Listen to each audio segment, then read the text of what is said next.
نحمده ونصلي على رسوله الكريم اما بعد عن ابن مسعود رضی اللہ تعالی عنہ قال قال رسول اللہ صلی اللہ علیہ وآلہ وسلم اذا کنتم ثلاثة فلا يتناجسنان دون الآخر حتى تختلطوا بالناس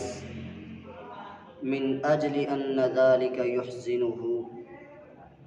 رواہ البخاری و مسلم۔ سیدنا ابن مسعود رضی اللہ تعالی عنہ سے روایت ہے کہ رسول اللہ صلی اللہ علیہ وآلہ وسلم نے فرمایا اذا کنتم ثلاثة فلا يتناجسنان دون الآخر، کہ جب تم کسی ایک محفل کے اندر کسی ایک جگہ پر تین آدمی اکٹھے بیٹھے ہوں، ایک ہی محفل کے اندر تین دوست ہیں تو تین احباب ہیں، اکٹھے بیٹھے ہیں، ایک ہی محفل کے اندر باتیں کیے جا رہے ہیں، تو محبوب پیغمبر علیہ الصلاۃ والسلام نے فرمایا فلا یتناجسنان دون الآخر، کہ دو آدمی الگ ہو کر سائڈ پہ ہو کر اسی محفل کے اندر دو آدمی آپس کے اندر گفتگو نہ کرے، آپس کے اندر سرگوشیاں نہ کرے، کان کے اندر باتیں نہیں کرنی،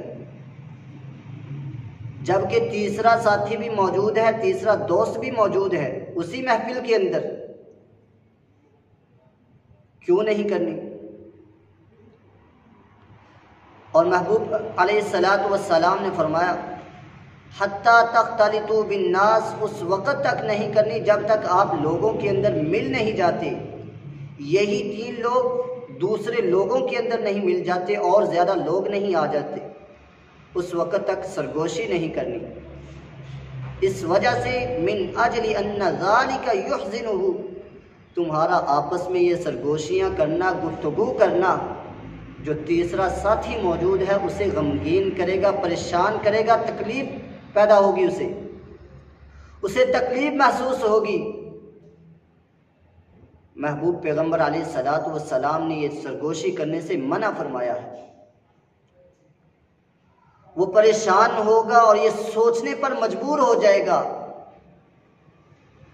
کہ یار میں بھی ان کا دوست ہوں، میں ان کے ساتھ ایک ہی محفل کے اندر ہم اٹھتے بیٹھتے ہیں، آتے جاتے ہیں، کیا انہوں نے مجھے اس قابل نہیں سمجھا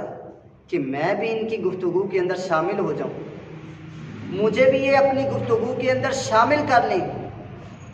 میں اس قابل بھی نہیں، میں ان کا دوست، اچھا دوست نہیں ہوں۔ اگر یہ نہیں تو پھر یہ اس کے ذہن کے اندر یہ خیال ضرور آئے گا کہ یار ایک ہی محفل کے اندر یہ جب سرگوشیاں کر رہے ہیں، جو سرگوشیاں کر رہے ہیں ضرور یہ میرے خلاف سازشیں کر رہے ہیں، دونوں دوست میرے خلاف پروپیگنڈے کیے جا رہے ہیں، وہ یہ ضرور سوچے گا میرے بھائی تمہاری زبان کی وجہ سے وہ تیسرا آدمی محفوظ نہیں ہے، وہ پریشان ہے، تنگ ہے،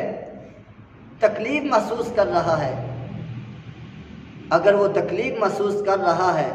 تو یاد کیجئے میرے محبوب پیغمبر علیہ الصلاۃ والسلام کا وہ فرمان یاد کیجئے کہ جس میں میرے محبوب پیغمبر علیہ الصلاۃ والسلام نے یہ فرمایا تھا من سلم المسلمون من لسانہ ویدہ۔ اس حدیث کے اندر محبوب پیغمبر علیہ الصلاۃ والسلام نے دو چیزوں سے اگر دوسرا مسلمان، دوسرا دوست، بھائی محفوظ نہیں تو یاد کیجئے کہ تم ایک سچے مسلمان نہیں ہو سکتے۔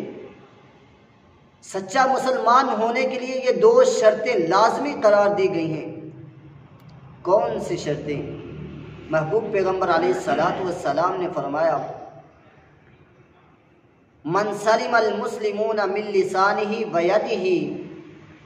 کہ جس شخص سے دوسرا مسلمان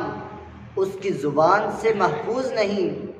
تو یاد کیجئے وہ سچا مسلمان نہیں ہو سکتا۔ اور دوسری بات وَيَدِهِ، محبوب پیغمبر علیہ السلام فرماتے ہیں اگر